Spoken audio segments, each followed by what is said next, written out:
Grace! Chari! Grace!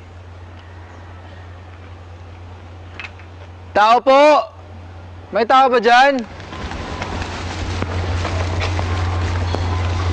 Miss Evangelista? Wala dyan yung magkapatid.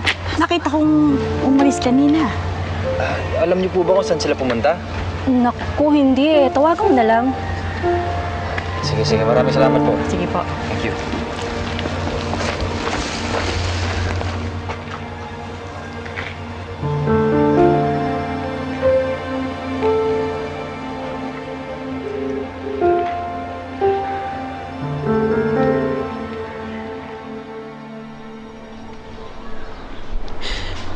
Tay, bakit hindi naubos yung problema ko? Pinagsamantalahan na ako. Nabulag. Tapos nawala pa kayo.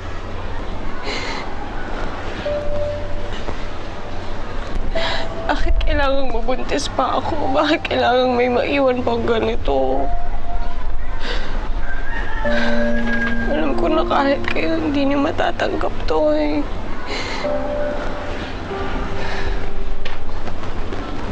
Ate, alam mo naman na paborito ka ni tatay, di ba? Lagi ka nga niyang iniintindi eh. At saka, mahal na mahal ka nun.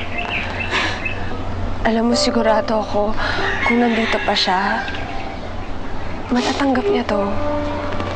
Yun nga eh. Mahal nila ako.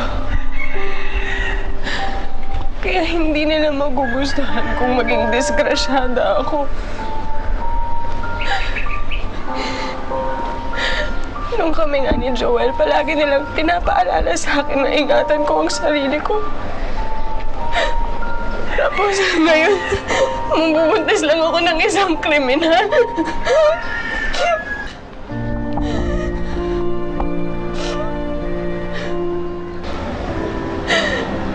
Hindi ko nga alam kung paano to sasabihin kay nanay. Ate, alam kong napakalaking sekreto nito. Ang hirap niyang itago.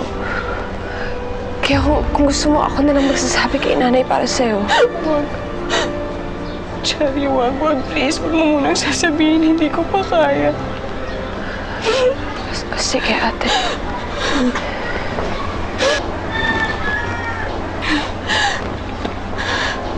Grace?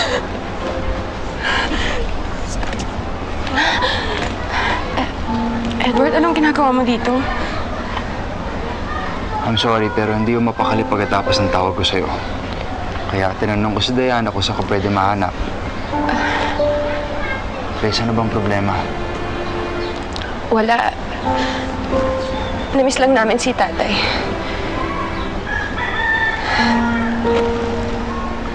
Chari, halika na. Halika na.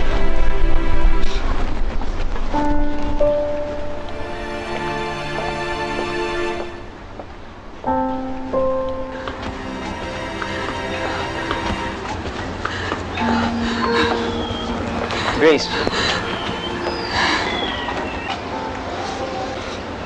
Grace, kausapin mo naman ako. Handa akong makinig sa'yo. Edward, wala nga. Kung wala, bakit ka umiiwas? Grace, I know you're trying to be strong, pero hayaan mong damayan kita at tulungan. Hindi mo naman kailangan gawin to. Hindi na to parte ng trabaho mo.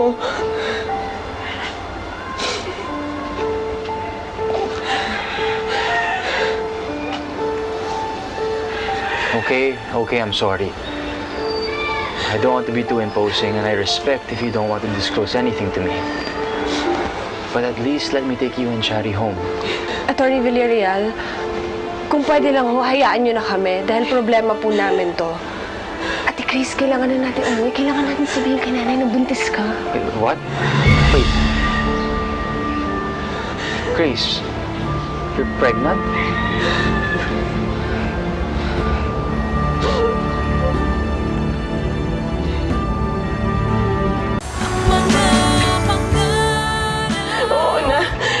Inamin ko.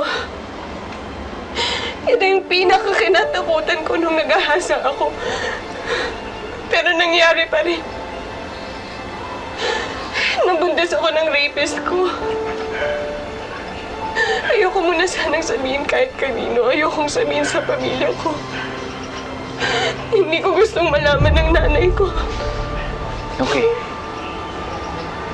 Okay, naiintindihan ko. You know what, let's just do this. Sabihin mo sa akin kung saan mo gustong pumunta para makapag-isip-isip ka muna. Sasamahan na lang kita, Grace. Ate Grace, kailangan na nating umuwi. Hindi tayo pwedeng mawala ng matagal. Ako na naman yung mapapagalitan ni nanay nito eh. Chari, ako na lang yung tatawag kay Mrs. Evangelista. Chari, please. Huwag muna tayong umuwi. Please, ayoko mo nang sabihin kay nanay.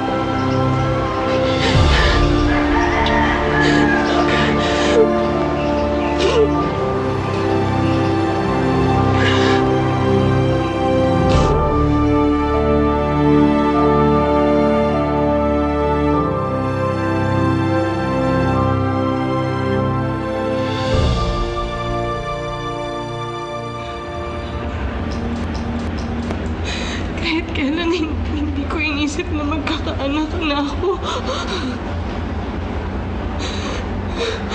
Madalas ko nga marinig kung gaano kahirap magkaroon ng anak. At nakita ko din naman yan kay nanay. Lalo na nung naiwan siya ni tatay. Yun, ganun ang mangyayari sa akin. Grace. Hey, it's okay. Do not worry. Hindi kayo iwan ng pamilya mo. Lalong-lalo na sa sitwasyon na ganito. Ganito na nga ako, tapos magdadala pa ako ng problema. Paano ko palalating ng batang to? Ha? Sa kalagayan ko to? Ate, pwede mo namang hindi ituloy yung pagbubuntis mo. Ilang weeks pa lang ba yan? At saka, ate, may mga Shari, gamot naman. Shari. What are you suggesting? Palaglag ni Grace yung bata. Edward, narinig mo naman yung sinabi ni Ate Grace. Ayaw niya yung bata. At saka wala na naman siya magiging tatay. Sino magpapalaki? Sino magpapakain? Sino bubuhay sa kanya?